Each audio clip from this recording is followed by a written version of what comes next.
tardes. Pues, muchas gracias por la asistencia. El día de hoy pues estamos aquí muy contentos porque quitando de todas las ocupaciones que tiene Francisco, que ustedes ya conocen, el abogado más ocupado que conozco de esta ciudad, anda en todos los temas metidos, nos hizo favor de responder rápidamente a nuestro llamado porque consideramos que no era posible que se fuera en blanco el 102 aniversario de la Constitución de México y que pues no ha sido muy mencionada durante los últimos días y semanas, inclusive ha habido hasta errores involuntarios al citar que el puente anterior que se dio había sido por motivo de la batalla de Puebla y que afortunadamente lo rectificaron y que se aclaró que esto es por el 5 de febrero la Constitución.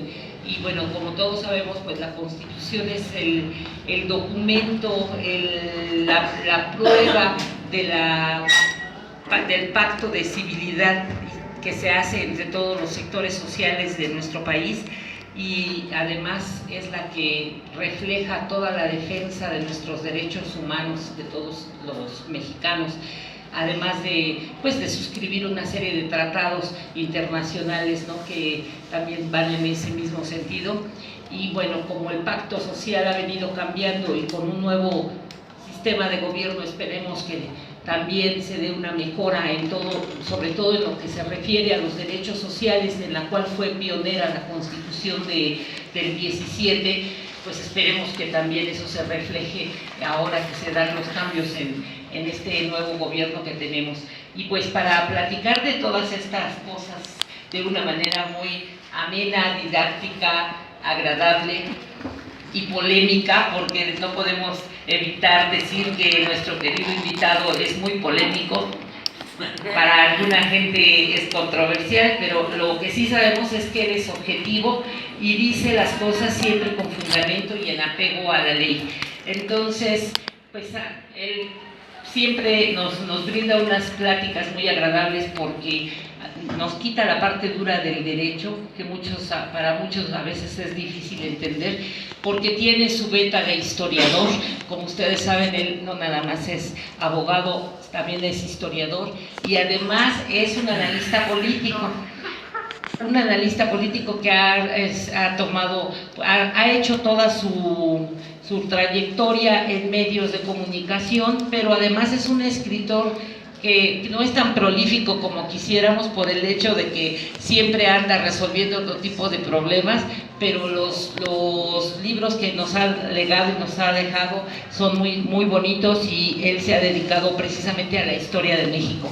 Entonces, pues ya todos lo conocen, dejamos con ustedes a nuestro querido Francisco Estrada. Pues primero, gracias a Laura por lo generosa y bueno, gracias a ustedes. Todos ustedes son muy generosos conmigo, son mis amigos, entonces por eso hablan tan bien de mí. Bueno, pues sí coincido cuando Laura me invitó a participar en esta plática, en este intercambio de ideas. Yo desde luego le dije adelante, porque creo que es muy importante en este contexto de transformación nacional recordar nuestra Constitución. Creo que ese tema de la Constitución del 17, que ha sido ya un tema controversial por muchas razones, pero fundamentalmente porque no refleja lo que originalmente el constituyente de Querétaro planteó. Estamos ante una cuarta transformación. El presidente López Obrador ha convocado a la construcción de esa cuarta transformación y ese reto pasa necesariamente por la revisión de nuestras leyes y nuestras instituciones. Él dijo en su mensaje en Querétaro cosas muy interesantes. Creo que de ese mensaje, para mí al menos hay dos temas que tendríamos que destacar, y el primero es, desde luego, el no descartar que este país necesita una nueva constitución.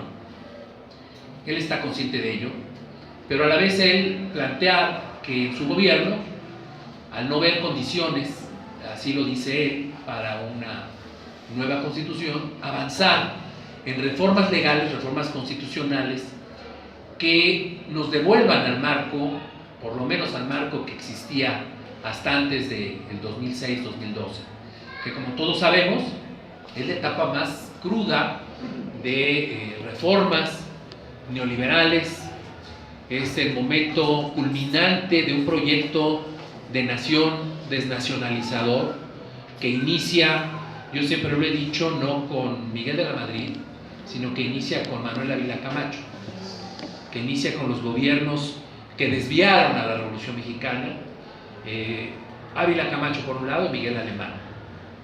Entonces, bueno, para mí esos planteamientos son importantes porque muchos de los que estamos aquí y muchos del movimiento social somos convencidos de que hace falta una nueva constitución para este país. Hay muchas propuestas, se han hecho últimamente varios planteamientos al respecto.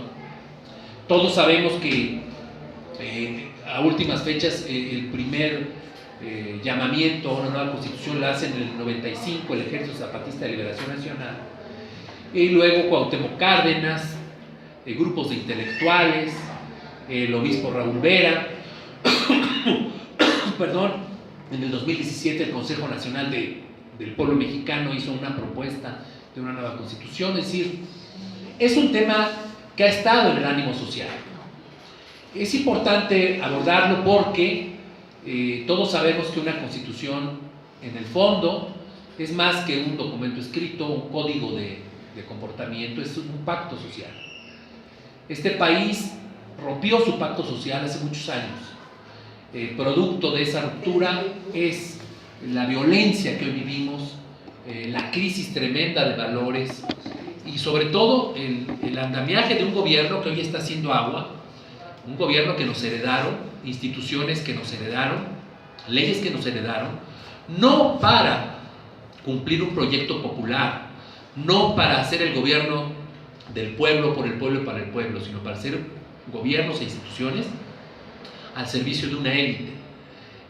Estos años, que para mí, repito, inician no en la década de los 80, sino en 1940, fueron de construcción de un proyecto totalmente antipopular y totalmente desnacionalizador. Y por eso es importante de lo que habla Andrés Manuel, porque una constitución en nuestro país históricamente se ha dado como resultado de revoluciones, de movimientos armados.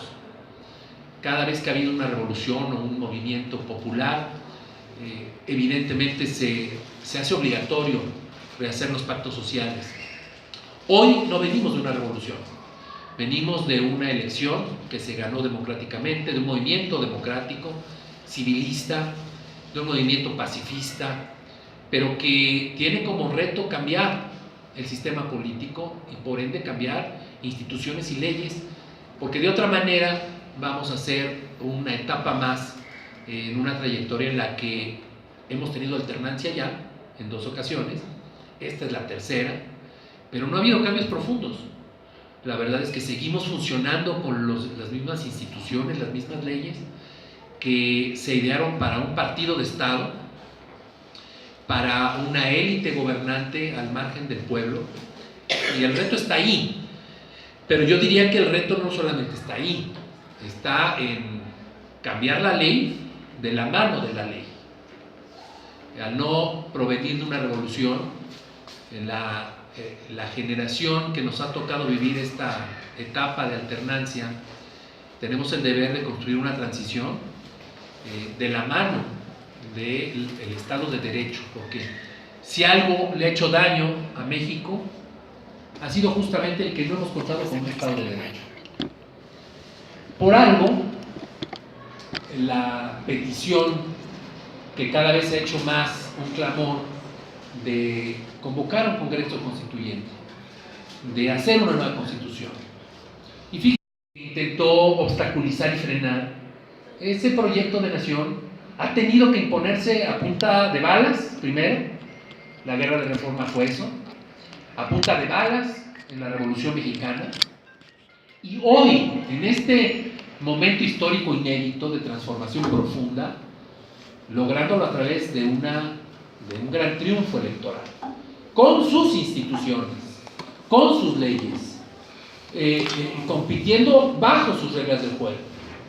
Lo que se logró en julio del año pasado tiene una enorme trascendencia porque es la gran oportunidad, por primera vez en la historia de México, de lograr una transformación profunda del sistema y de las costumbres y de la mentalidad, de la cultura política, por la vía pacífica, por la vía democrática. Eso explica que a veces nos desesperemos muchos de los que estamos en estos movimientos de hace años. Eso explica que a veces querramos que los cambios se den de golpe y de raíz. El tema aquí, insisto, es que si bien tenemos el gran reto de cambiar todo ese andamiaje que hizo posible el viejo régimen, el movimiento que está llegando al poder, y digo llegando porque no está en el poder, está en una pugna con las viejas fuerzas, pero ese movimiento no puede hacerlo como lo hicieron los priistas ni los panistas. No podemos caer en las mismas prácticas que nosotros combatimos desde la oposición. ¿A qué me refiero? Y lo dice Andrés Manuel, no sé si sobre este tema, pero sobre otros temas. Dice, al fuego no se le combate con el fuego. Y todos sabemos que venimos de un sistema en el que el poder ejecutivo se comía a los otros dos poderes, en el que no había debate parlamentario, las cámaras eran decorativas, en el que no había, no se diga autocrítica, desde luego no había crítica, los opositores o bien estaban perseguidos y reprimidos, o bien estaban acotados a un nivel en el que no era peligroso para la estabilidad de ese viejo régimen y para romper con los viejos intereses creados. Un poder judicial absolutamente corrompido, entregado a los intereses de una cúpula, un poder judicial sobre todo alejado del pueblo, un poder judicial al que se le ha otorgado la misión de cuidar el orden constitucional, que lejos de hacerlo lo que hace es, lo que ha hecho hasta ahora, es encubrir las prácticas nocivas del poder concentrado. Ese fue el sistema que se construyó. Y sumado a ello, una profunda antidemocracia, fincada en el fraude electoral, sí, pero también en la utilización del gobierno y de los programas del gobierno para comprar conciencias, para corromper a los ciudadanos. Este es un tema político, es un tema jurídico, pero es un tema cultural sobre todo. El gran reto de la Cuarta Transformación, Andrés Manuel lo resumía, por lo menos decía que ese iba a ser el eje de las grandes reformas que él planteaba.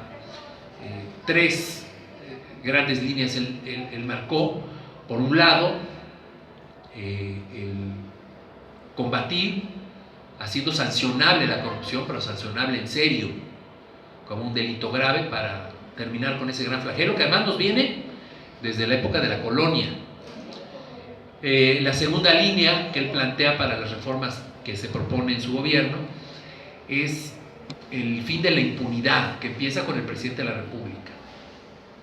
Hemos tenido infinidad de presidentes a lo largo de la historia, si no es que la mayoría, que han hecho lo que han querido con este país y que sin embargo nunca han podido ser juzgados.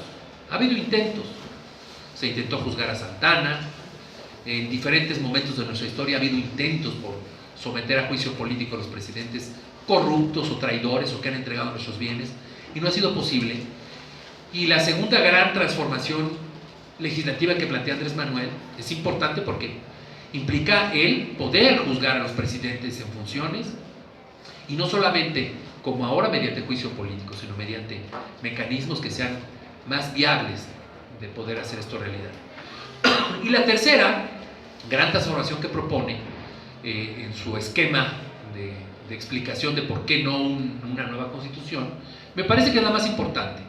Y él dice, vamos a construir la democracia en México. La democracia como modelo de vida, como plantea el artículo 3, pero la democracia que empieza, solo empieza, con elección libre de los gobernantes. Históricamente hemos vivido una constante de fraudes electorales.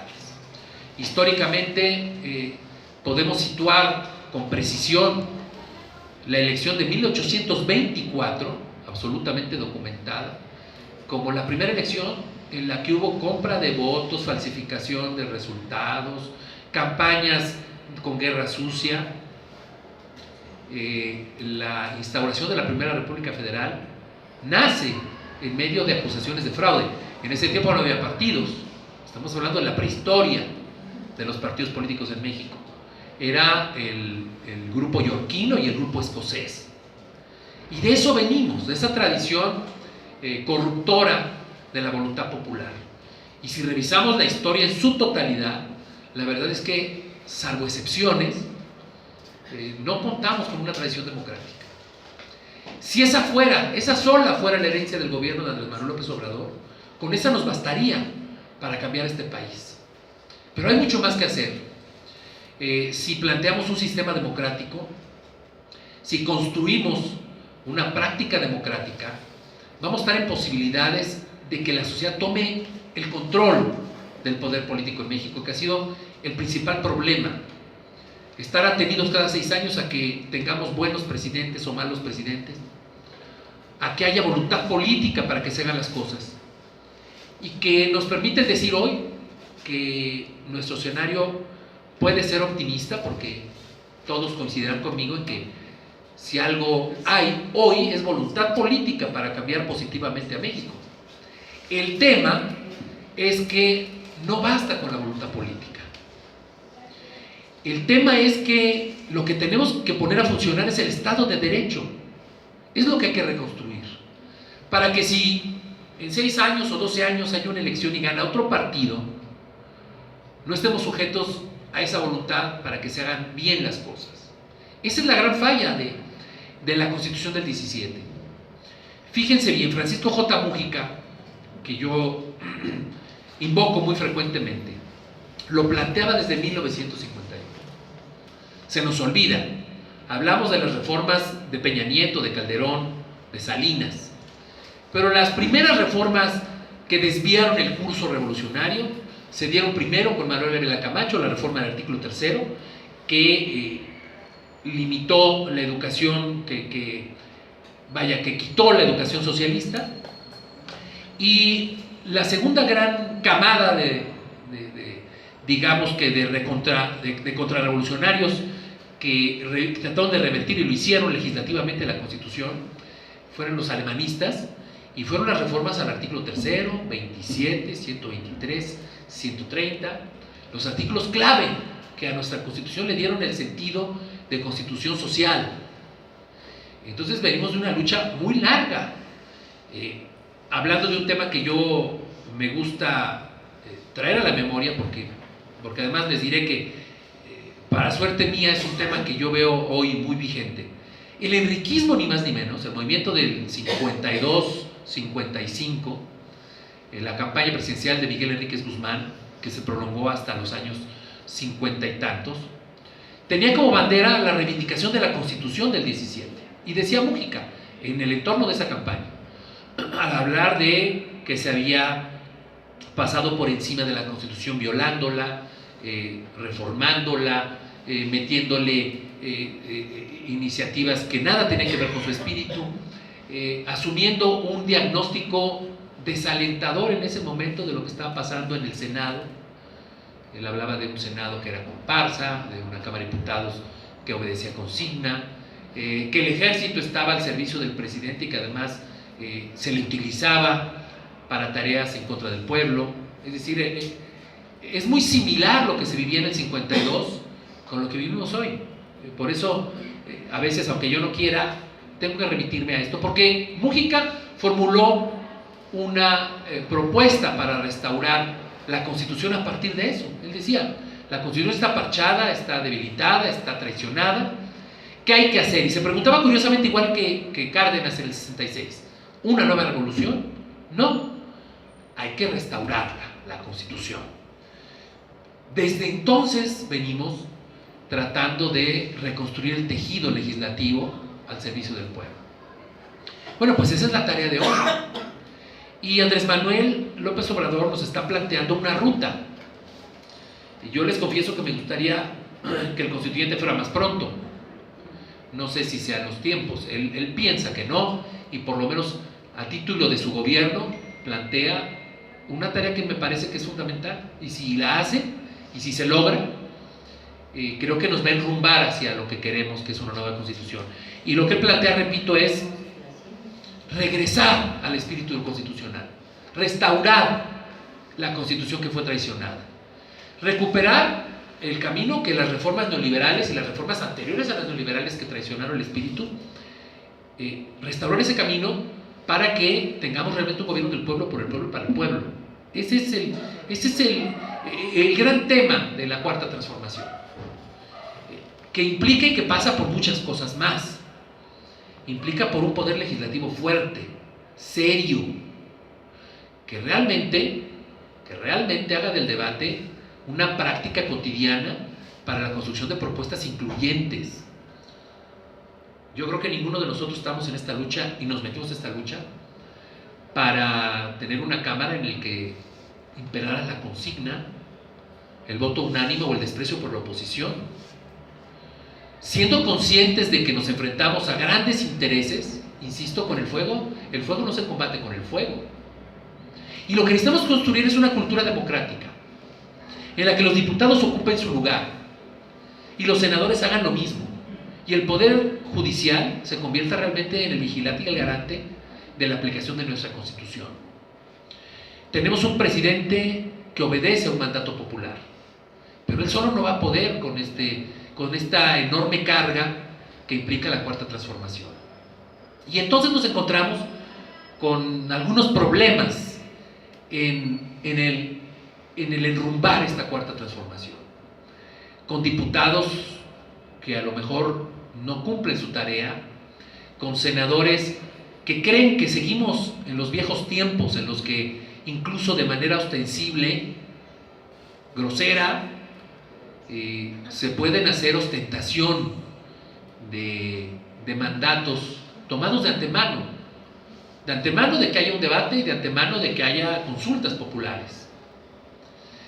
Y si la Cuarta Transformación no logramos que empiece a causar otro tipo de prácticas, lo que vamos a construir o a reconstruir es un modelo otra vez de partido de Estado, de partido único.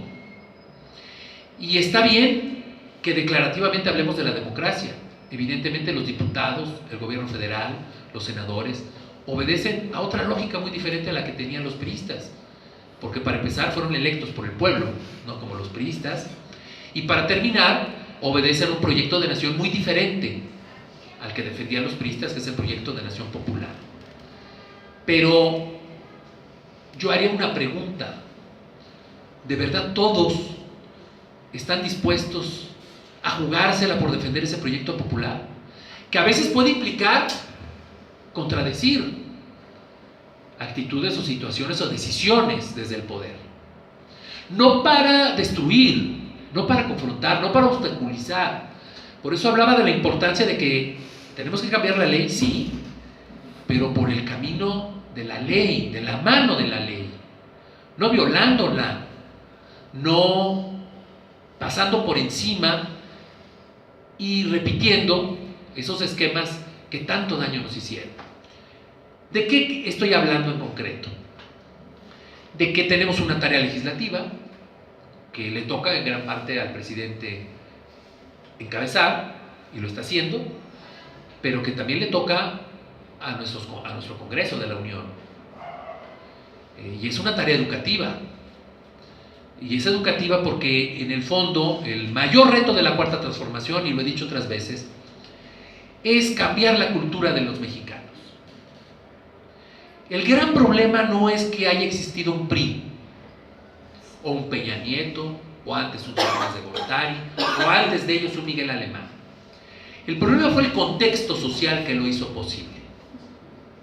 La cultura política de los mexicanos, que nos viene además de muy atrás, ya José María Luz Mora hablaba de esos temas, es una cultura de sometimiento al poder, es la ausencia de sociedad, es la ausencia de ciudadanía. ¿Y a qué me refiero con eso? Con que el pueblo mexicano, por razones que los sociólogos y los filósofos han explicado de muchas maneras, algunos hablan hasta de nuestros orígenes precolombinos, de Quetzalcóatl, de la esperanza en el gran Salvador, en delegar nuestras responsabilidades, en siempre esperar al Mesías que nos va a sacar de los problemas, pero que en el fondo no es tema de esperanza, es un tema de renuncia a obligaciones y responsabilidades. Y por eso, el gran tema del constituyente del 17 no fue el artículo 27, el de la tierra, no fue el artículo 123, el de los derechos obreros. Incluso, fíjense, el artículo 123, la redacción, la comisión redactora la formaron en su mayoría integrantes del grupo moderado. Ahí ni siquiera hubo debate con el grupo radical. El gran debate de la Constitución del 17, y todos lo sabemos, fue el artículo 3. Porque gente como Francisco J. Múgica sabía que al arrebatarle, y así lo decía en los debates, al arrebatarle al clero el control de las mentes de los niños, de los jóvenes, se estaba construyendo otra sociedad. Y no podíamos aspirar a una sociedad democrática, a una sociedad libre, si no cambiábamos la mentalidad de los hombres y las mujeres de aquella época. Y fue tan importante ese debate que la propuesta de Venustiano Carranza era una propuesta absolutamente conservadora. Él planteaba la libertad de educación, y el grupo radical lo que proponía era una educación dirigida por el Estado. Por una razón muy simple. Siendo liberales, su razonamiento era: no podemos tener liberalismo, no podemos tener democracia si no hay liberales y no hay demócratas. Y esa es una tarea del Estado. Esa es una responsabilidad del Estado. Ese fue el debate. El construir el hombre y la mujer nueva, en el lenguaje de Lenin, que se necesitaba en aquel momento para asegurar la continuidad de la obra revolucionaria. Y era tan serio este debate, tan clave, que Venustiano Carranza, pensando que con eso iba a atemorizar o a frenar a los radicales, se presentó ese día a los debates en Querétaro y estuvo ahí en la tribuna, sentado, escuchando. A ese grado llegó la presión del grupo moderado en el constituyente para evitar este gran paso que era la transformación cultural de nuestro país. Siempre es el gran tema de todas las revoluciones, porque se puede ganar el poder, se puede conquistar incluso ciertos avances legislativos, que si no van aparejados de un cambio cultural, de un cambio de mentalidades, esos cambios son efímeros, se acaban, los destruyen. Y bueno, en el debate del 17 ganó la corriente radical, ganó Múgica, a pesar de la presencia de Carranza y de su presión. Ganaron el debate. Pero a la vez hay que decir que ese fue el gran fracaso de la Revolución Mexicana. Porque la Revolución Mexicana, a partir de 1940 otra vez insisto, dio marcha atrás. Y dio marcha atrás en muchos sentidos. Ustedes recordarán que en 1934, para dar el gran paso, el gran salto en la formación de los nuevos hombres y mujeres de los gobiernos posrevolucionarios, se introdujo en la Constitución el elemento de la educación socialista. Un tema fundamental en ese momento era dar el gran salto de la educación para la libertad, la educación racionalista, a la educación hacia un fin de un modelo socioeconómico político. Se logró introducir esa reforma al Congreso. Ustedes saben de la revolución educativa que se vivió intensamente en el cardenismo, las grandes resistencias, los maestros desorejados, colgados, una nueva guerra civil prácticamente que se vivió en esos años, para asegurar que lo que el Estado iba a lograr de este proceso era una nueva sociedad, una sociedad diferente, que no necesitara de mesías, que no necesitara de líderes todopoderosos, sino que fuera capaz por sí misma de garantizar la viabilidad del proyecto de la Revolución Mexicana, que era la libertad, la democracia y la justicia. Llega 1940, Manuel Ávila Camacho, y da marcha atrás. Y da marcha atrás no solamente retirando de la Constitución el concepto de educación socialista, sino abriendo la puerta, igual que había hecho Porfirio Díaz cuando construyó su dictadura, al regreso del clero y de las posiciones confesionales en los modelos educativos. Pero además hizo algo peor. El sindicato de maestros, el gran sindicato de maestros que creó Lázaro Cárdenas, lo corrompió promoviendo los liderazgos chavos, los liderazgos entreguistas, los liderazgos que en vez de defender los intereses ya ni siquiera de los maestros, de la sociedad, defendían los intereses o bien de un gremio reducido de liderazgos privilegiados, o bien los intereses coyunturales y momentáneos de los gobiernos. Ese es el gran fracaso de la Revolución Mexicana. Ahí se perdió el modelo de construcción del nuevo hombre y la nueva mujer que iban a ser capaces de defender los grandes principios revolucionarios que estaban contenidos en la Constitución. Y cuando se intentó revertir este proceso, y cuando se hizo resistencia a este proceso, y cuando se formaban movimientos opositores, insisto, 1952, el enriquismo, y después todos los movimientos que vimos reivindicativos de gremios, los maestros, los ferrocarrileros, los petroleros, etcétera, etcétera. Toda esa lucha contenida, y digo contenida porque fue reprimida todas las veces, cada intento de oposición era reprimido con la fuerza de las armas y con el apoyo del ejército. La historia de la represión en México es la historia de la utilización del ejército para reprimir al pueblo. Por algo, ese es un dato importante a considerar hoy en el debate de la Guardia Nacional, por algo los mexicanos tenemos no rechazo, porque no vamos a ser tan duros, pero sí muchas precauciones al papel del ejército. Llevamos 12 años de una tradición de lucha antimilitarista que hoy tenemos que responder de una manera congruente, con un modelo de seguridad nacional y seguridad pública que tome en cuenta estos antecedentes. La historia no se equivoca, la verdadera historia, no la que luego nos enseña. Y por eso yo insisto que, primero, si no recordamos la historia, y segundo, si no se asume que hoy el reto central de la Cuarta Transformación es generar un proyecto cultural, y no me refiero a cultural a eventos de cócteles y esas cosas padres y exposiciones que son necesarias, etcétera, etcétera, sino a la labor de cambio de mentalidad, cambio de cultura, cambio de postura frente a la vida y frente a la propia política. Esta Cuarta Transformación va a ser vulnerable y efímera. Entonces hay que entrarle a ese tema, y ese tema se le entra por la vía, primero, del respeto al Estado de Derecho. Este país está, insisto, y así lo decía al principio y lo retomo, está necesitado, urgido, de que la ley se observe íntegramente, sin excepciones. Que no dependa de que el gobernante diga, ahora sí se va a aplicar la ley.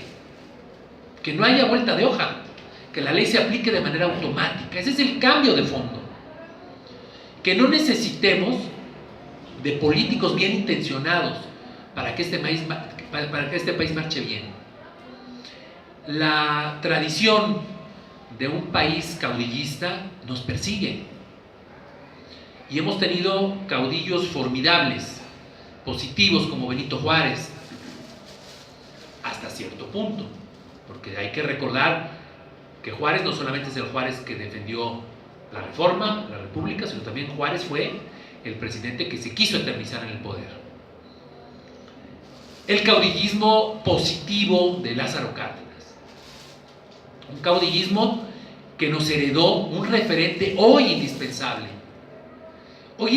de recordar, de retomar, pero no de una manera tibia, porque si retomamos las palabras de Cárdenas, que les leí hace un momento, donde él nos hace una descripción del México de ese tiempo, de esa década, no podemos olvidar que los 60 es la década del desarrollo estabilizador. Y el desarrollo estabilizador fue un proyecto económico, un modelo económico que obedeció a su circunstancia, pero que en modo alguno era el modelo de la Revolución Mexicana. El desarrollo estabilizador fue el detonante, entre otros, del movimiento del 68. No podemos olvidarlo. Y si bien es cierto que había una gran estabilidad económica, que se logró reducir la inflación, salarios con poder adquisitivo apreciable, incluso es un tiempo en el que las conquistas sociales fueron destacadas. Es el tiempo en el que el Seguro Social tiene un gran auge. se construyen balnearios para los obreros, cosas que se nos olvidan. Hoy, por ejemplo, el Huastepec ya es un emporio privado, y eso estaba antes al servicio del pueblo. El modelo de desarrollo estabilizador es un modelo muy importante en la trayectoria de la construcción de un modelo de país más justo, pero tenía una cojera tremenda. Para sostenerse, porque en el fondo era injusto, fue creando condiciones de desigualdad e injusticia, no podía más que sostenerse en la represión. Y esos años son los años más violentos del Estado mexicano. El desarrollo estabilizador arranca en 1953 con la devaluación de la Semana Santa de ese año, que Ruiz Cortines decreta, y que se convierte en el detonante de un modelo que se aparta absolutamente del modelo cardenista. Y es una forma además de control sobre la oposición, porque es cuando inicia la represión a gran escala del enriquismo. Y luego toma carta de naturalización en el gobierno de Adolfo López Mateos y en el gobierno sobre todo de Gustavo Díaz Ordaz. Los analistas, los economistas progresistas, por eso le llamaban el desarrollo desestabilizador. En esos años es cuando hay mayor represión del movimiento social, ferrocarrileros, periodistas, incluso Filomeno Mata, pintores, David Alfaro Siqueiros, y ni más ni menos que Rubén Jaramillo, el gran líder agrarista, que es asesinado y que demuestra hasta qué punto el Estado mexicano estaba dispuesto a reducir y limitar la democracia en este país. Ese es el saldo de ese momento político que retrata también el general Lázaro Cárdenas. Y llamo la atención sobre ello porque hoy vivimos una tentación, incluso en las filas del movimiento, de pensar que hay que regresar a ese modelo para no tener una confrontación violenta con el viejo modelo neoliberal, pero también para no caer en el radicalismo al que empujamos muchos que creemos que llegó el momento de hacer el gran modelo económico del que hablaba Cárdenas, que este país se merece, un modelo de igualdad real. Y bueno, pues recordar que la Constitución del 17 tuvo que ser reformada para que ese modelo económico pudiera ser posible. De 700 a 900 reformas nos hablan del desprecio de los gobernantes por la ley. Pero también nos hablan de una sociedad que no tiene en la ley un referente de certidumbre. Hoy vemos a la ley como algo que puede ser cambiado en cualquier momento. O peor aún, que puede ser violado con alguna maña. Y no lo hacen solo los gobernantes, que eso es lo más grave, lo hacemos los ciudadanos. Si podemos escabullirnos de alguna multa, algún requerimiento legal, jurídico, lo hacemos.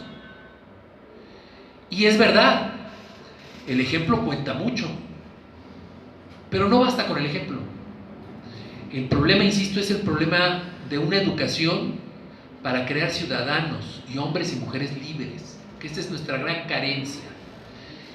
Y aquí yo querría concluir con esta reflexión para quizá entrar a algún intercambio con ustedes, porque creo que finalmente la cuarta transformación pasa por muchas grandes escalas, por muchas aduanas antes de ser lo que realmente todos aspiramos. Pero la primera gran aduana es la democracia, como dice Andrés Manuel, la lucha contra la corrupción, la impunidad. El tema es que para acabar con la corrupción, la impunidad y la democracia, necesitamos leyes que nos den certeza a los ciudadanos. Y vuelvo a repetir lo mismo, Estado de Derecho, no buenos presidentes. Fíjense bien, México no necesita buenos presidentes, necesita que la ley se observe para obligar a los presidentes a ser buenos. Esa es la solución de este país. Ese es el reto de la cuarta transformación. No esperemos, porque además así no pasa en las democracias, que un partido hoy gobernante va a hacerlo eternamente y que eso nos va a garantizar que tengamos gobiernos buenos. porque eso no pasa ni es deseable además. La eternización de cualquier partido en el poder, así sea el más bueno, lo corrompe. Pensemos en un modelo de democracia en el que va a haber infinidad de veces alternancias, cambios y políticos buenos y políticos malos que lleguen.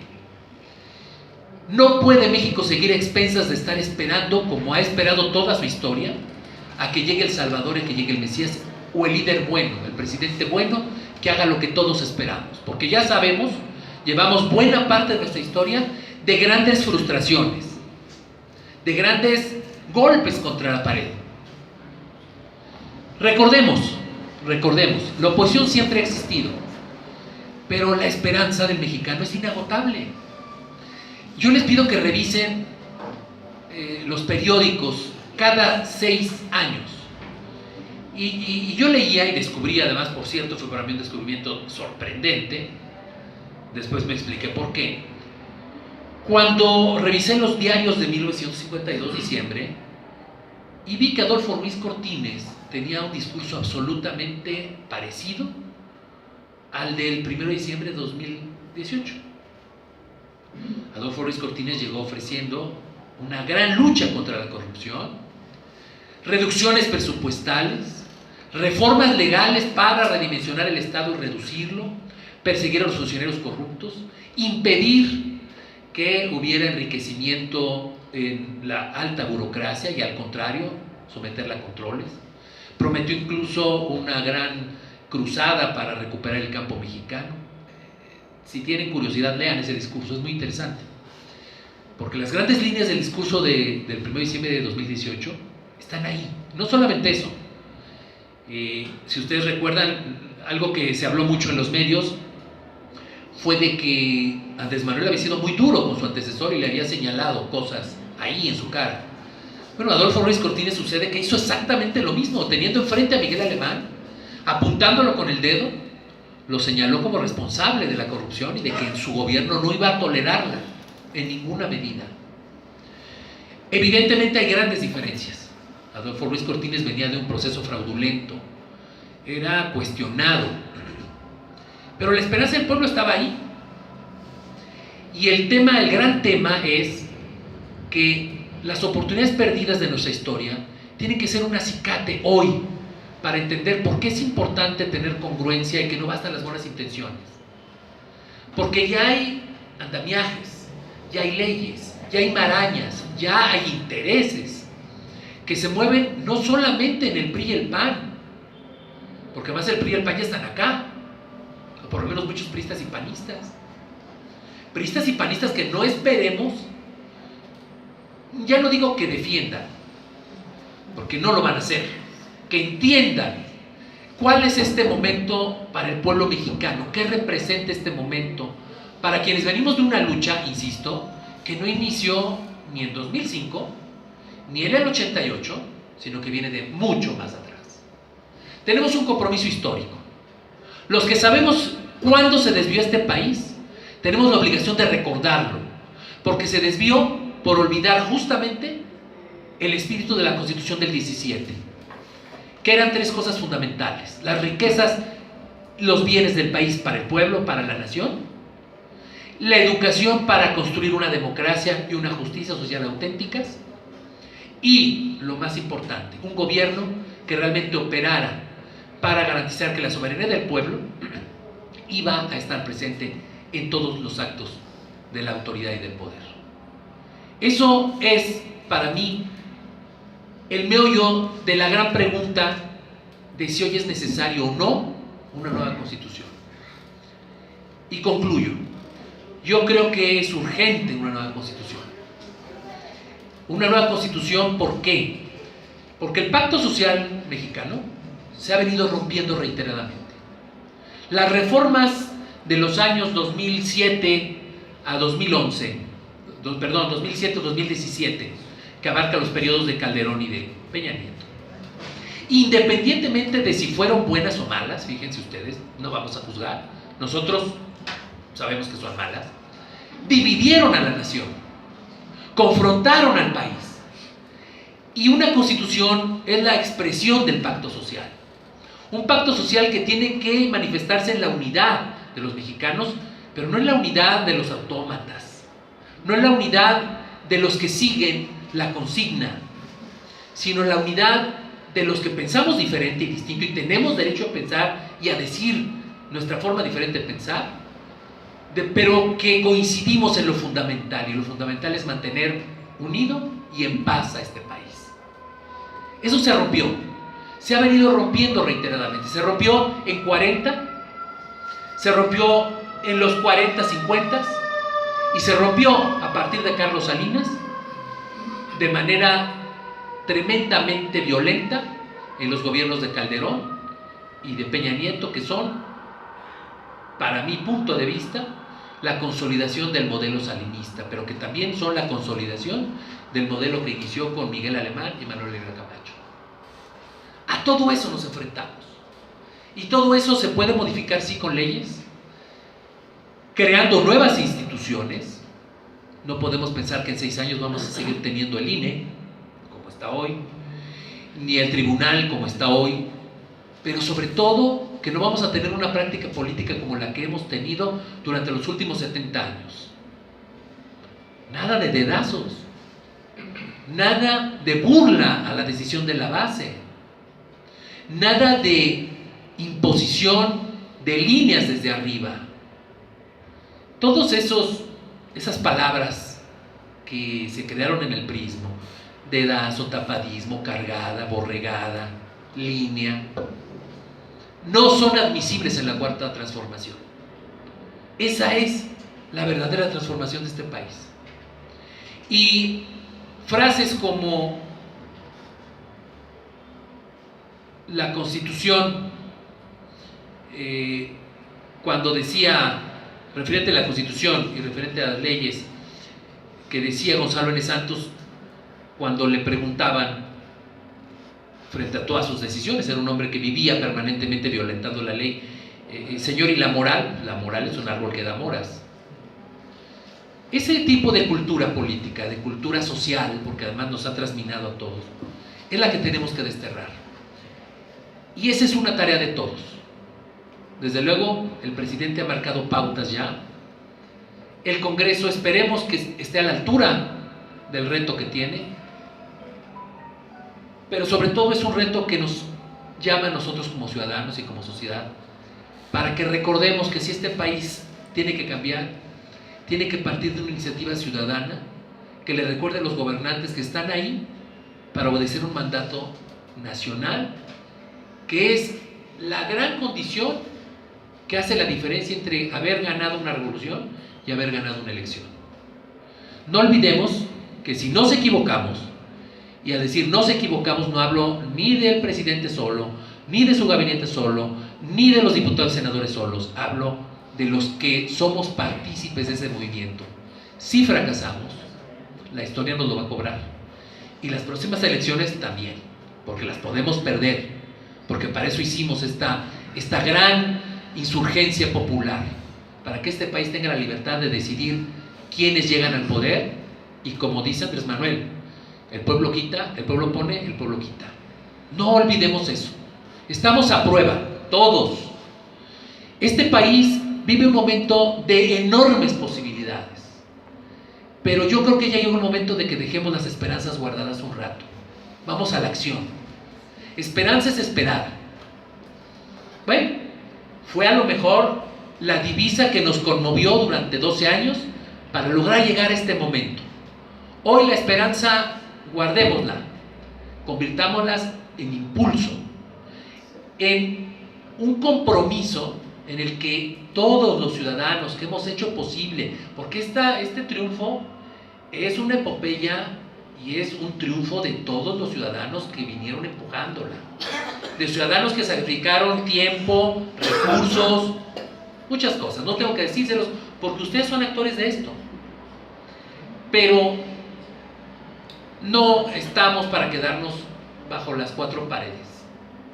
Este país necesita líderes, pero no necesita los líderes que ya lo fueron precisamente en otros partidos para hacer justamente lo contrario de lo que nosotros queremos que se haga.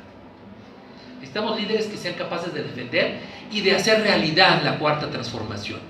Y la gran transformación de este país va a ser que los ciudadanos ocupen el lugar de soberanos que la Constitución del 17 prometió que le iba a dar a los ciudadanos mexicanos. Y con esta reflexión los dejo con una última reflexión muy personal. Ustedes y yo nos conocemos, la mayoría, porque venimos de una larga lucha de sacrificio, de entrega, de esperanza, que a lo mejor a veces pensamos que no iba a ser posible. El esfuerzo que hizo la ciudadanía, no un partido, la ciudadanía, se tradujo en una posibilidad de enorme trascendencia. Pero si llegamos a ese momento, a la elección de julio con su triunfo electoral histórico, fue porque la sociedad actuó, se movilizó, no titubeó, no dudó, porque aportaron ustedes sus brazos, su inteligencia, su palabra. Pues hoy, no sé si el gobierno, no sé si en el Congreso, porque los espacios burocráticos y los espacios políticos, pues, es otra cosa. Pero este país lo necesita en la primera fila. Este país lo necesita defendiendo los principios por los que venimos luchando y por los que antes que nosotros lucharon nuestros padres y nuestros abuelos. Que el capítulo que la historia tiene reservado a este día, a este momento, a estos años, diga que los mexicanos fueron capaces de aprovechar una coyuntura, de un triunfo electoral, de un gran líder, para hacer la gran transformación de México. Y la gran transformación de México es haber construido un país, que eso se diga, haber construido un país en el que los hombres eran transitorios y las leyes prevalecieron para defender los intereses del pueblo. Muchas gracias.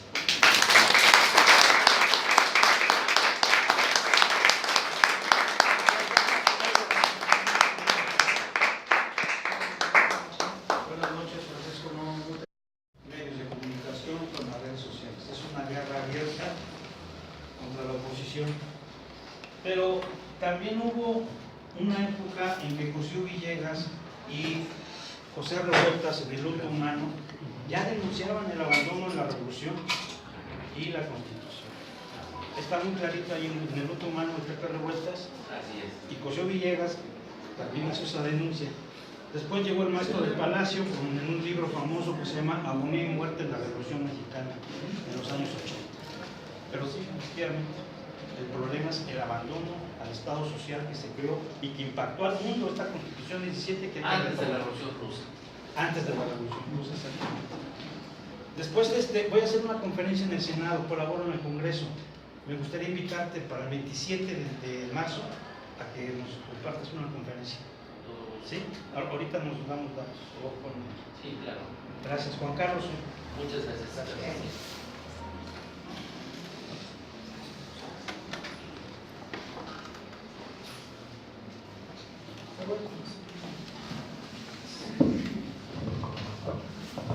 Buenas noches, compañeros. Bueno, conferencista ya he escuchado por esta ocasión 3 veces, pero seguramente pues, mi nombre no lo recuerdo. Soy Andrés. Me congratulo profunda y sinceramente de su presencia, porque las 2 veces anteriores que lo he escuchado, la primera fue en el festejo que hicimos aquí afuera y una segunda vez acá, me ha dejado verdaderamente sorprendido el bagaje de conocimientos que tiene usted, la forma en que nos comparte, y es siempre enriquecedor porque es nuestra historia, son nuestras raíces. Bueno, me congratulo de eso, pero me duelo profundamente también de que el día de hoy este salón debería estar lleno como en otras 2 ocasiones anteriores que yo estuve aquí. Qué tristeza, me da tristeza, porque hoy es un tema de nosotros, directamente de nosotros, y debería de habernos importado, porque estuvo la invitación, está la currícula del abogado Francisco Estrada, y también lamento que no haya traído alguno de sus libros, para adquirirlo porque sí es muy importante. Luego se los mando. Siempre que usted viene encuentro gratificantes coincidencias en la perspectiva que yo tengo de muchas cosas con lo que usted expone. Hoy nada menos, una de ellas, yo apunté preguntas ayer al ver lo que Laurita nos manda para la invitación de hoy. Y le enseñaba ya a la compañera, usted habló de la Constitución, de si habría necesidad de reformas, es una de mis preguntas precisamente. Pero quiero comentar que efectivamente cuando usted dijo que el estado de bienestar en 1960, ya en los 60, no 1900, en los 60, y habló de Huastepec, efectivamente, una construcción del seguro social, cuando el seguro social era otra cosa, construyó unidades habitacionales, teatros, centros culturales, en las mismas unidades habitacionales. Bueno, Independencia pues es una construcción del seguro social, excelente, ¿no? Entonces me agrada mucho escucharle porque confirmo que también tengo disensiones, pero coincidimos. Yo diciendo, y aquí saben ahorita, y Fabián, yo no soy lisonjero ni mucho menos, cuando siento las cosas las digo tal cual son, incluido del observador. He dicho cosas aquí que no me gustan y que mucha gente comparte que no nos gustan. Tengo 3 preguntas aquí por escrito que le dejo y le agradezco mucho nuevamente su visita aquí con nosotros. Gracias.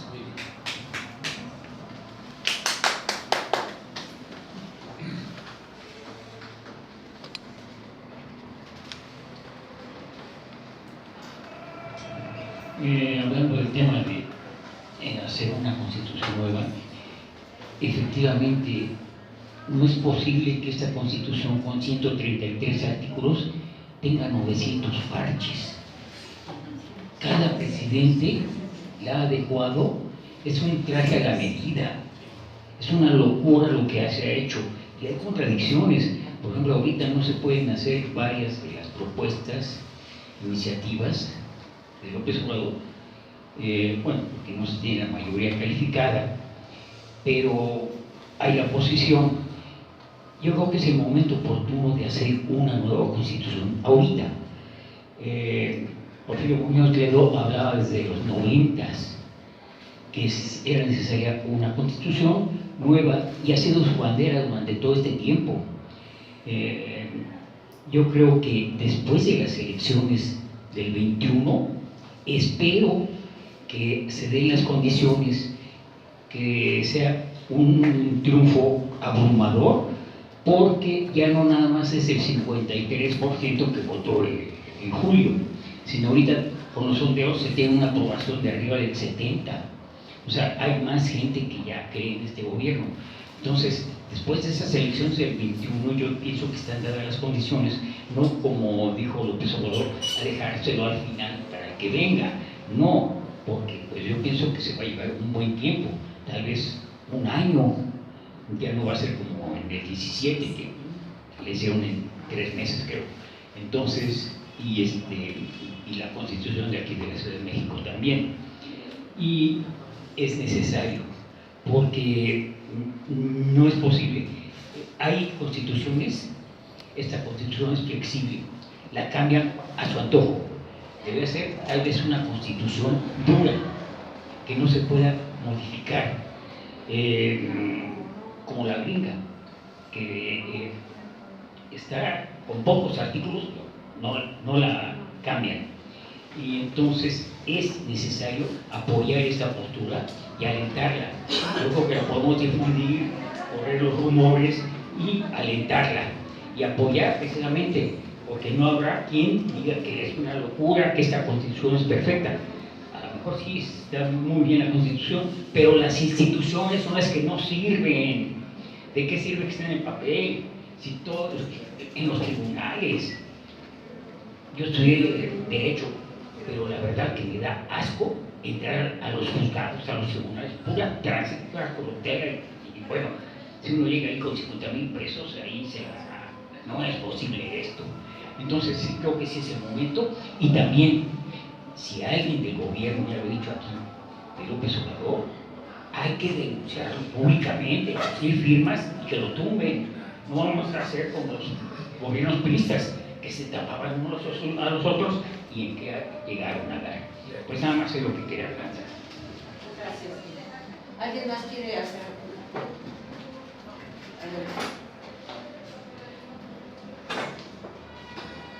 Para que sean breves y que sean preguntas concretas para el abogado, para que podamos encauzar un poco la cosa. Buenas noches. Miren, aquí tocó varios puntos ustedes acerca de, primero, la dichosa palabra libertad.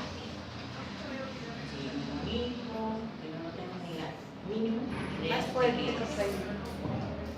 Bueno. sí. Entonces resulta que estamos llenos de yugos, empezando por la iglesia, la religión, como quieran llamar. Después el Estado, porque si alguien no respeta el Estado, es el Deus Kratos. Y el Deus Kratos nosotros tenemos que ejercerlo, haciendo asambleas, haciendo recolección de nuestras experiencias y escribirlas. Entonces, esa situación también tiene que ver con la identidad. ¿Cuál es nuestra identidad? México prehispánico. Cuando llega la invasión, hay 20 castas. 20 castas que si nos damos una ojeada rapidita en el tiempo de la historia, vemos que los criollos son los que han estado gobernando y nos han quitado nuestra memoria histórica, científica, del conocimiento verdadero. Porque los indígenas o indígenas, todos somos indígenas, que quiere decir naciste de un origen, pero de esa crisol de culturas, resulta que se levantó en 200 años y aquí es la hora en que siguen las invasiones. Entonces necesitamos identidad.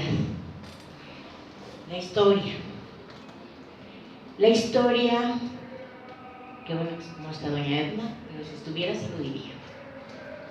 Resulta que la historia es manejada. Es una mentira. Y si vamos a estar llenos de mentiras, pues peor tantito, porque no nos permiten reflexionar. Entonces, la situación es un cambio radical, pero de veras radical. Así rapidísimo, hechos.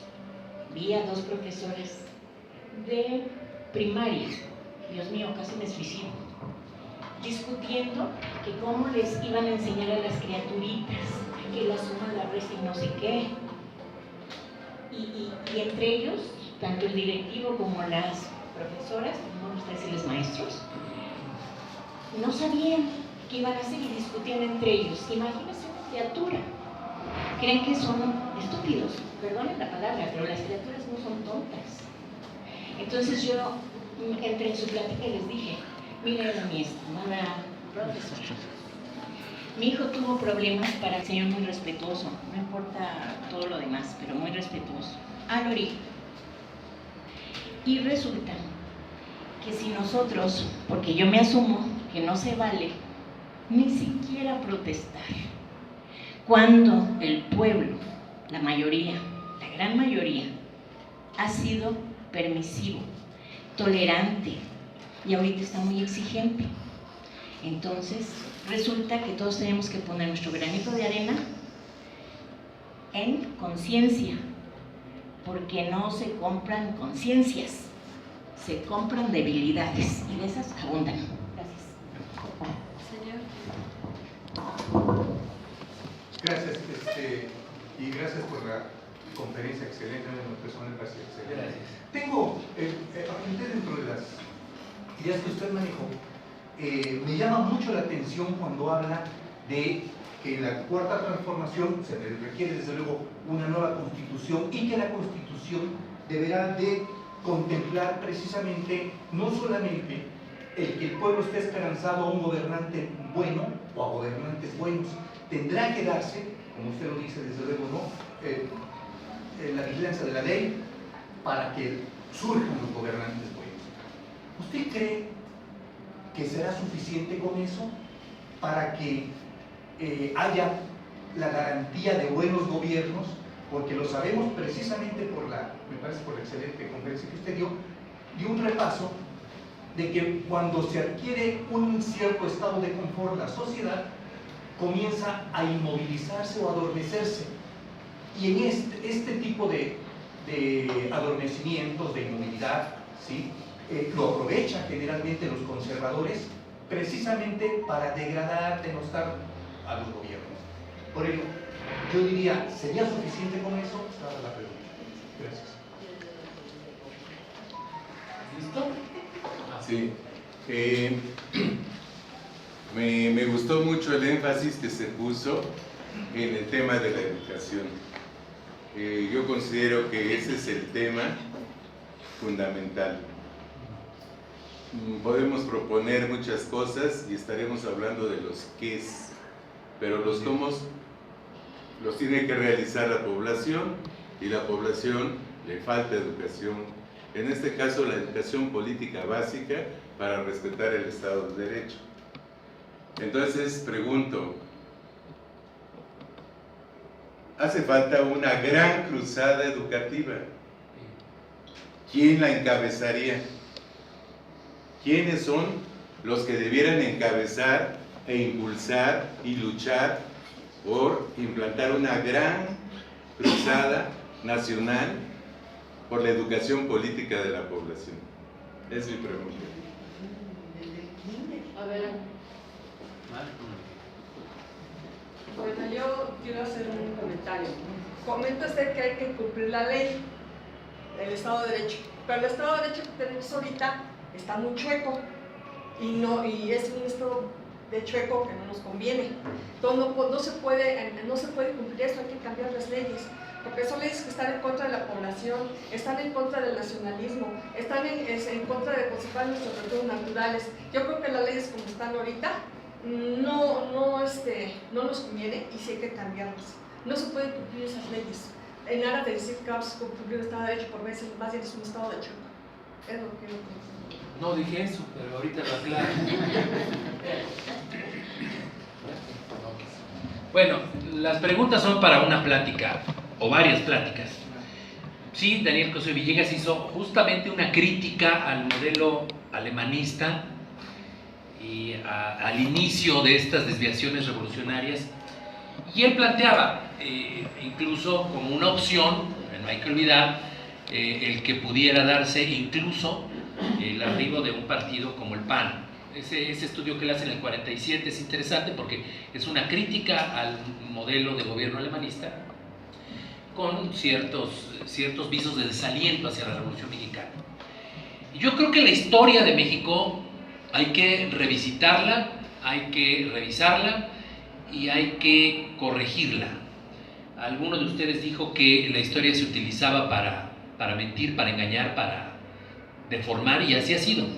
La historia oficial en México, como en muchos países donde gobierna un partido de Estado, que es lo que tuvimos, aunque algunos lo quieran encubrir con otras palabras, la historia es un instrumento de propaganda política en el que se fomentan a ciertos líderes o a ciertos héroes para determinados fines políticos del momento.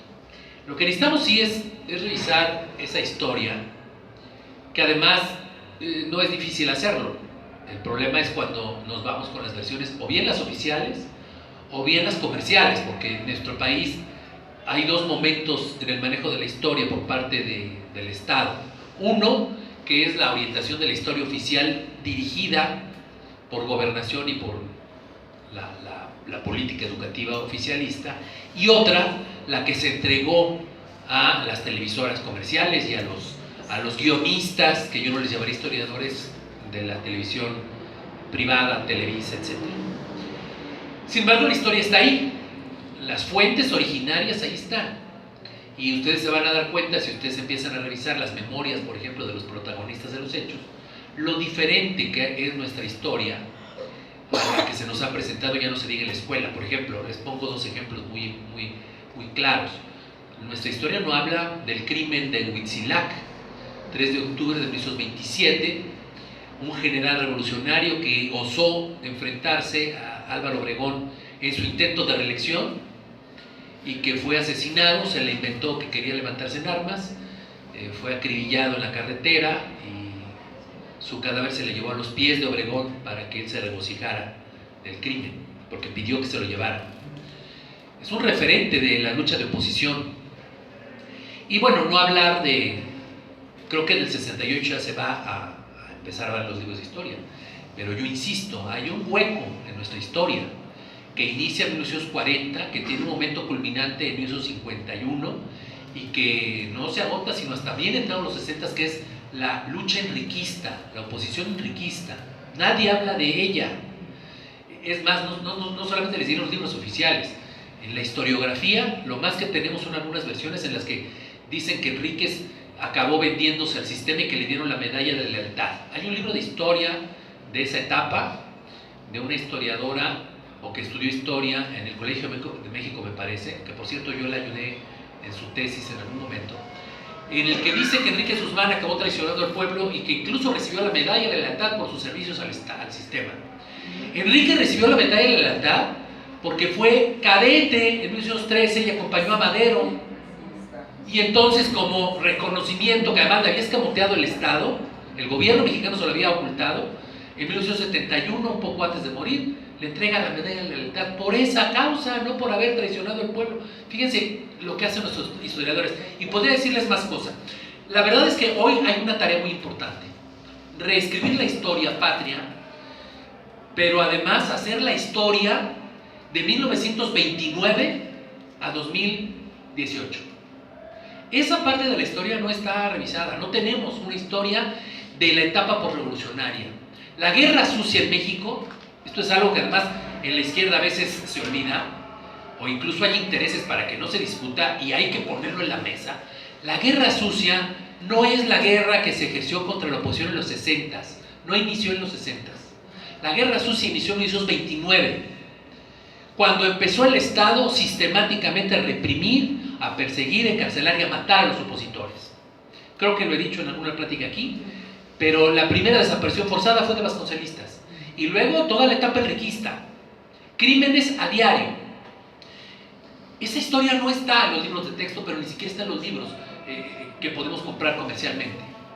Hay que revisar lo que pasó en este país desde que el PRI llegó al poder y lo que pasó en la oposición, porque también se olvida que no hubo sometimiento permanente del pueblo, ni hubo aceptación ni sometimiento. Lo que hubo fue una feroz represión a aquellos que intentaron oponerse al régimen. Y no es verdad que el pueblo haya estado todo ese tiempo callado y agachado. No.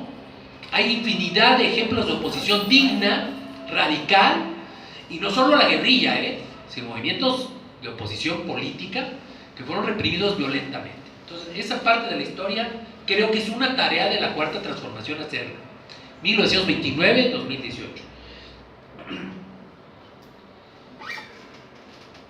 La nueva Constitución, que veo que sigue siendo un tema que creo que compartimos. Yo soy un convencido y voy a seguir insistiendo en que hace falta una nueva Constitución y cuanto antes mejor. Pero yo sí no coincido en que vaya a ser una Constitución que hagamos solo porque tenemos posibilidad de tener mayoría. Perdónenme, pero a mí no me espanta que haya oposición. Es más, qué bueno que no tengamos la mayoría calificada. Esa es la salud de la República. Triste sería un país el nuestro en el que tuviéramos otra vez el modelo de un partido mayoritario aplastante. No, aprendamos a hacer política. Esa es parte de la nueva educación. Aprendamos a discutir con el contrario, con el que piensa diferente. De nada sirve decir que nos gusta el diálogo, que nos gusta la negociación política o llegar a acuerdos con los que piensan igual que nosotros. Eso no es hacer política, eso es hacerse tarugos. Perdón, pero también me gusta que seamos muy claros. Aprendamos a debatir con la oposición y a convencerla y a construir opciones juntos. Este país necesita unidad E insisto lo que dije hace un rato, no la unidad de la unanimidad, ni del sometimiento, ni del borreguismo, herencia del prismo. No, necesitamos discusión, debate. El pueblo mexicano es brillante, es un pueblo que le entra. Lo hemos visto en infinidad de episodios históricos. Es un pueblo que no solamente se aguanta como nos ponen en las historias denigrantes de los mexicanos, es un pueblo que ha sabido levantarse y defender sus derechos. Pero eso implica que salgamos de esta cultura en la que casi esperamos, decía hace un momento, que todos nos lo hagan. O la cultura, ahí hay un tema que me parece muy interesante. A la compañera creo que le inquieta, que a alguna de ustedes les inquieta que ataquen, que antes éramos muy tolerantes y ahora no, y ahora hay mucha tensión. ¡Qué bueno que haya tensión! A mí me preocuparía el silencio de la ciudadanía. ¡Qué bueno que nos ataquen! Porque además, pues, vamos a responder, pero no con improperios. El debate que se da en el Twitter, por ejemplo, en el Facebook, es patético. Eso es la cultura política más denigrante. La Cuarta República no puede ser eso. No puede ser que callemos a otro mexicano porque piensa diferente a nosotros. Y yo podré estar en desacuerdo, y lo estoy, y estaré siempre en contra de los conservadores, los reaccionarios, incluso puedo ser contrario al PRI y al PAN, pero eso no me da a mí la autoridad ni el valor para pretender una sociedad en la que no exista oposición y no haya ni PRI ni PAN. Al menos yo no entré a este movimiento pensando en excluir a quienes pensaran diferente. Yo no pensé en llegar a un momento en que tengamos un congreso en que solo se escucha la voz de un partido. Al contrario, vengo de un modelo desde niño en el que yo solamente escuchaba la voz predominante del presidente y del partido gobernante. Seamos también autocríticos y no le tengamos miedo a la crítica. Miren, Madero se suele, para argumentar esto de que la crítica es muy peligrosa y es muy mala, y el complot contra nosotros y la conspiración, Madero enfrentó una crítica tremenda de la oposición. Los medios eran medios, obviamente, surgidos en el porfirismo, pagados por hombres que obedecían a los intereses del porfirismo, y se enfrentó a caricaturas sangrientas. José Clemente Orozco era caricaturista antimaderista, y se suele decir que Madero cayó por las críticas de la prensa. No nos engañemos, ni caigamos en el falso debate de que la democracia es enemiga de la democracia. Madero cayó porque cometió el gravísimo error, y lo hemos platicado aquí, creo también, de rodearse de gente que no estaba comprometida con la Revolución Mexicana, con la revolución que él había encabezado. Se rodeó de traidores, de gente que obedecía a los intereses del porfirismo. El gobierno de Madero estaba dividido en dos bandos. El bando que encabezaba su tío, ni más ni menos que Ernesto Madero, socio de José Ives de Imantur, representante de los intereses del porfirismo y del Partido Científico, y el grupo radical, que estaba muy menguado, que casi no le hacía caso, que encabezaba su hermano Gustavo, por cierto, un dato histórico interesante, abuelo de Alfonso Romo. Ojalá por ahí hubiera alguna inspiración divina. Perdón, regreso al tema. Vaya, pues Madero cayó por eso, porque dejó de responderle al pueblo, porque se aisló, porque se olvidó que se debía a una revolución, porque licenció, fíjense bien, licenció al ejército revolucionario. Es decir, hizo a un lado, olvidó, desplazó a los que lo llevaron al poder. Y además le concedió una amnistía, que eso fueron los tratados de Ciudad Juárez, a la clase política porfirista que el pueblo quería ver en la picota. Los perdonó. Esas son las causas de la caída de Madero. Y obvio, la traición que aprovecharon una coyuntura los militares porfiristas, y otra vez vamos a llamarle la ingenuidad, para no ser duros, de Francisco I. Madero, quien le dio el mando de su protección a Huerta fue Madero. Él llegó a ese cargo no porque estuviera ahí, sino porque se lo pidió a Francisco I. Madero, y Madero lo aceptó. Miren, para no ir más lejos, Madero fue claro. Cuando lo fue a visitar en la prisión que tenía prácticamente en Palacio Nacional, porque estaba detenido, cuando lo fueron a visitar los ministros, y se acercó a él el embajador de Cuba que estaba... Perdón, ¿tienen alguna pregunta? Ah, es que cuando lo fueron a visitar los embajadores y el ministro de Cuba, Márquez Sterling, que estaba tramitando su salida a Cuba para salvarle la vida, le dijo, señor ministro, no hay más que un culpable de lo que me está pasando, soy yo mismo, por haber hecho lo que hice. Si vuelvo a tener oportunidad, no gobernaré con medias tintas, sino con verdaderos revolucionarios. La historia dirá que si yo caí, mi fracaso es producto de mí mismo. Lo dijo Madero. Entonces yo creo que esa es una lección para aquellos que pudiéramos tener miedo o temor a la crítica y a la oposición y a lo que los conservadores van a decir hoy y van a seguir diciendo. Mejor aprendamos a debatir y sin denuestos. Es parte de la nueva cultura política.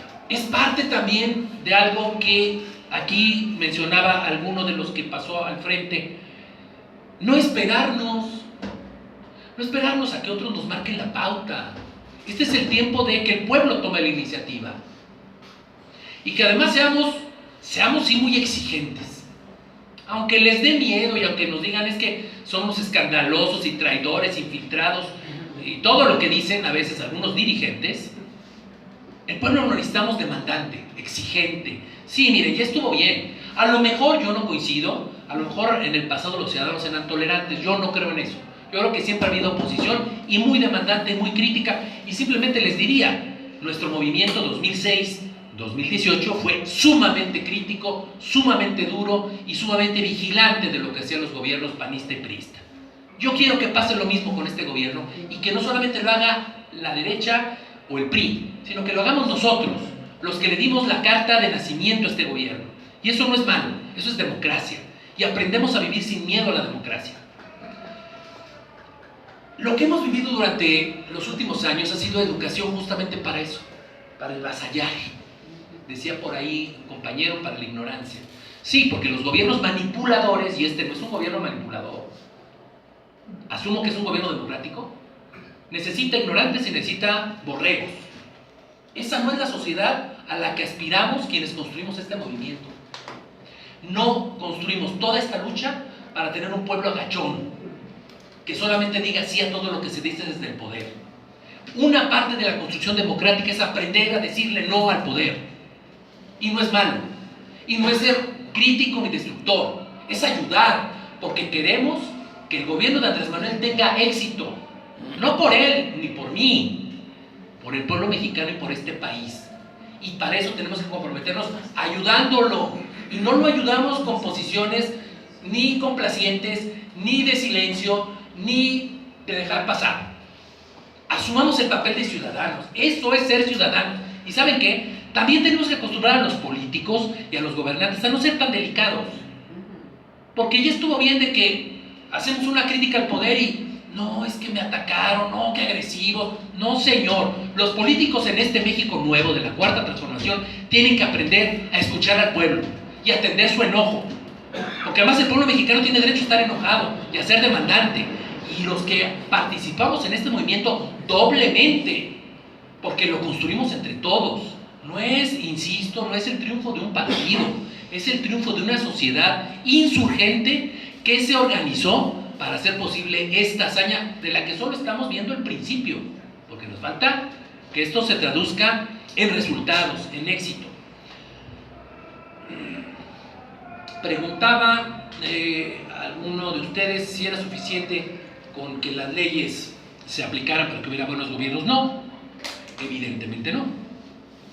Y vuelvo a lo mismo, lo que necesitamos para asegurarnos de que en México haya buenos gobiernos es una sociedad consciente, participativa, una sociedad realmente imbuida de lo que es la democracia, y que la democracia no depende ni de un gobierno ni de un partido, depende de la sociedad participativa y organizada. ¿Qué más? Bueno, contesto estas últimas preguntas porque ya... La Guardia Nacional, híjole, este es un tema, este es un súper tema. Dice aquí, ¿desde cuándo se incorporó a la Constitución? Se incorporó en la Constitución de 1824, se hicieron varias reglamentaciones, la más importante en 1947, pero hay un dato aquí importantísimo que yo no escucho que nadie diga. La Guardia Nacional es una institución resultado de una conquista popular. No es una figura que se metió ahí porque se le ocurrió al constituyente. La Guardia Nacional es una institución que representa al pueblo armado, ciudadanos como ustedes y como yo, que teníamos el adiestramiento militar para autoprotegernos, para dar seguridad pública, y que además era una institución federalista para proteger a los estados y municipios, y democrática. Es lo más importante. Fíjense ustedes, los mandos de la Guardia Nacional, la Constitución lo dice hoy, no la Constitución del 24 ni del 57, la de hoy dice que los mandos los elige el propio pueblo.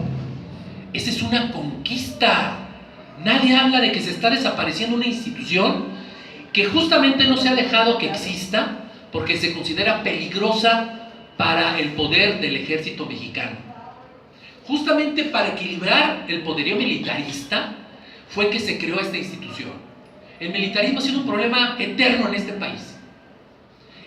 Por algo Madero le dedica un capítulo completo al estudio del militarismo y lo señala como la raíz de todos los problemas. Estamos hablando de su libro La sucesión presidencial en 1910.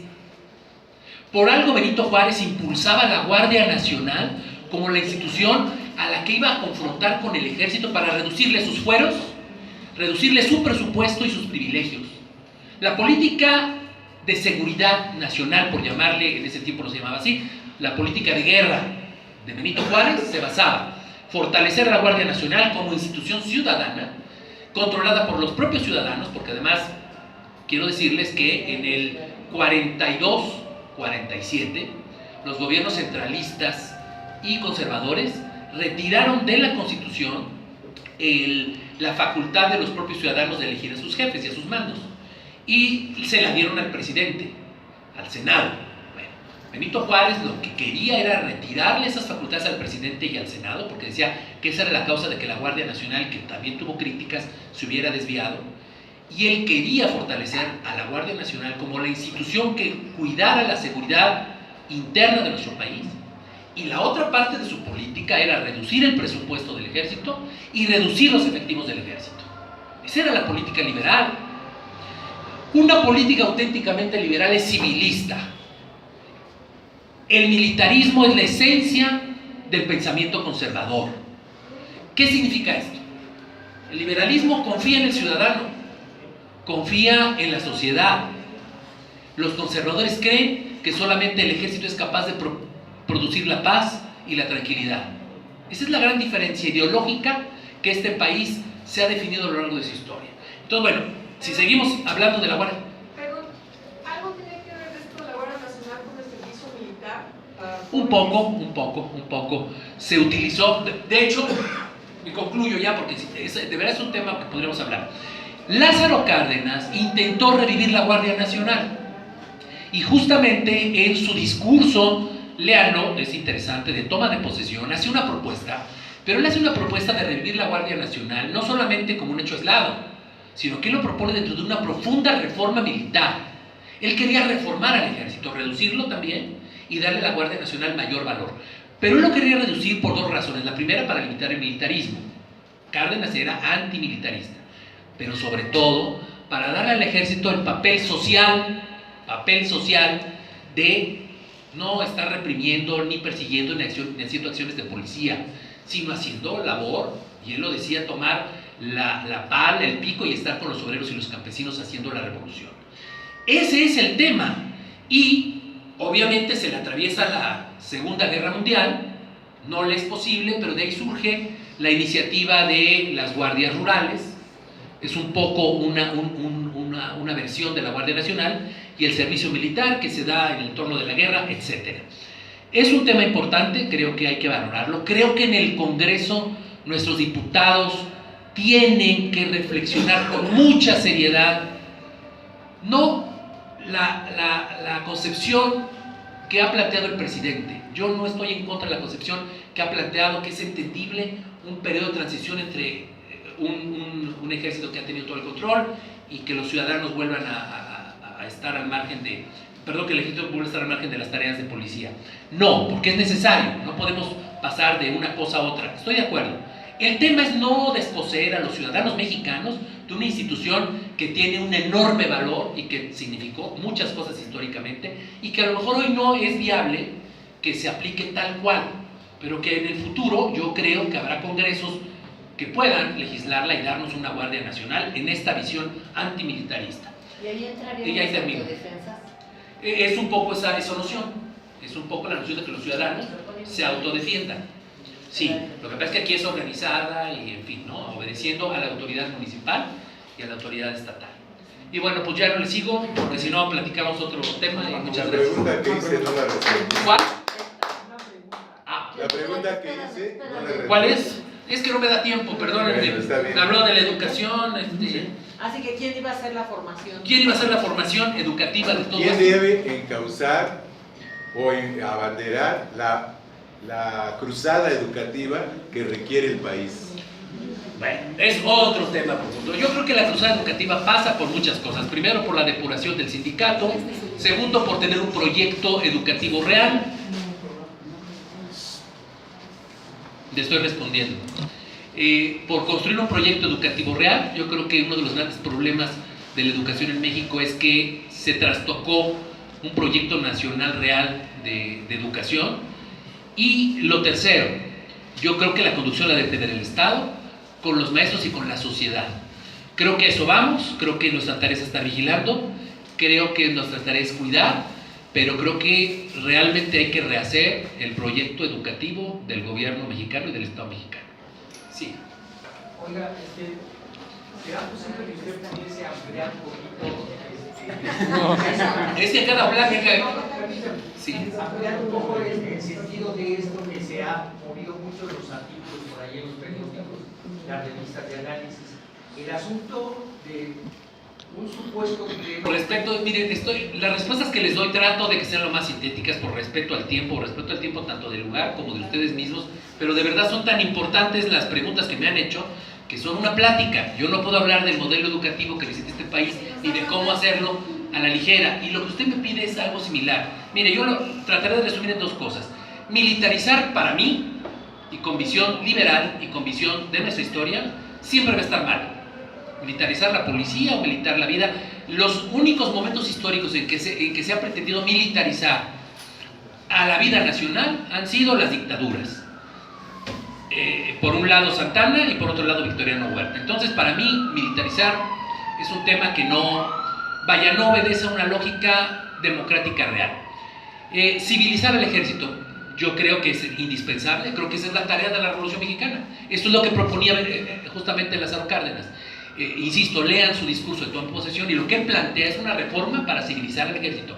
Civilizar en el sentido de acercarlo al pueblo y de alejarlo del ejercicio de las armas que se habían utilizado históricamente en nuestro país. Yo no hablo de otros países, en nuestro país, como instrumento de represión y de violentar el orden democrático. México tiene una tradición de golpes de Estado, de desposeer las democracias, que es innegable que las encabezaban los generales del ejército. Y dos, el ejército mexicano tiene una tradición de represión que también es innegable. Simplemente les recuerdo dos hechos.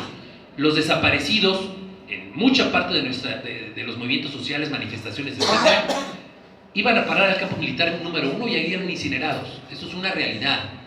El ejército era utilizado para reprimir manifestaciones. Fue utilizado a partir de los 40 de forma sistemática. Y bueno, en ese entorno, los mexicanos tenemos una tradición que debemos de cuidar. Y cuando hablamos de civilizar, es justamente el alejar al ejército del mayor número de tareas. Lean también, les sugiero, el capítulo de Madero sobre el militarismo. Ahí hay muchas respuestas a lo que usted menciona. Insisto, y para terminar, porque es un tema bien importante, de verdad, Laura, yo creo que es para una plática. Sí, por respeto, la militarización, desde cualquier punto de vista y en la medida que tenga y en la dimensión que tenga, es contraria a lo que queremos construir, que es una democracia civil y una democracia además donde los ciudadanos seamos capaces de vivir en armonía, en libertad y con justicia. Punto, no iría más allá.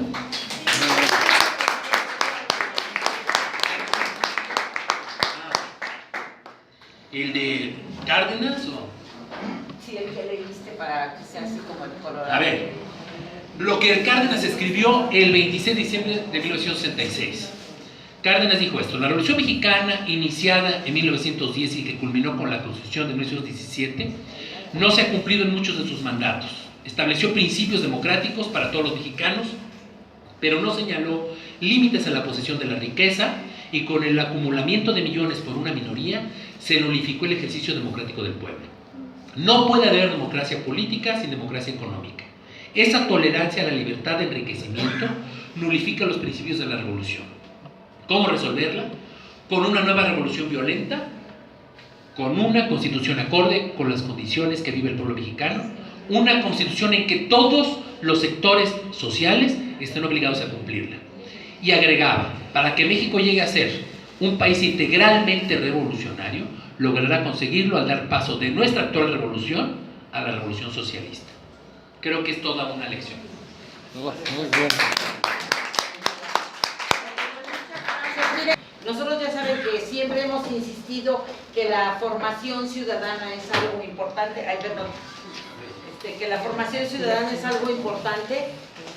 Entonces, por eso es que les pedíamos a todos ustedes pues que este tema de la Constitución no se haga a un lado, pero además también, como lo ha planteado y fue ad hoc la plática, es para dar inicio a todas las pláticas y todas las discusiones que se dan en torno a los temas que Francisco mencionó. La Guardia Nacional, el proceso de la formación educativa, hasta los aspectos económicos, a quién se sigue o no favoreciendo en esto, cómo se da ese pacto dentro de los diferentes actores. Entonces sí es importante. Y bueno, Francisco es una gente que con nosotros siempre colabora. Le vamos a pedir de favor a ver si nos puede dar una sobre la Guardia Nacional, estaría muy interesante. También está la opción de invitar al general Gallardo, que también tiene una opción muy interesante del tema, pero a mí sí me gustaría que hubiera así como que la contraparte, ¿no? Entonces, vamos a plantearlo. Por lo pronto, para la próxima semana viene el abogado Jaime Cárdenas, para que hablemos precisamente pues de temas ya de índole jurídico, institucional que él maneja, y creo que tenemos que ir abordando esas temáticas. Nada más les pedimos que ustedes también, como dice Francisco, lean y vean los artículos, vean las cosas que en realidad hacen ruido, para que aquí hagamos un debate. Como dice Francisco, no se vale nada más estar dialogando entre pares, sino hay que estar hasta con los impares, y entre nosotros es lo que se puede, ¿no? Entonces aprendamos, y bueno, antes que nada démosle un fuerte aplauso a Francisco Estrada, y le entregamos este reconocimiento de parte de todos ustedes, porque yo sé que ustedes lo aprecian, y este reconocimiento no es de Harvard ni de Oxford, pero es de los ciudadanos que te hemos acompañado en este camino para lograr este cambio en esta ciudad y en este país. Y es para que te acuerdes de que necesitas venir otra vez con nosotros. Muchas gracias. Gracias a todos.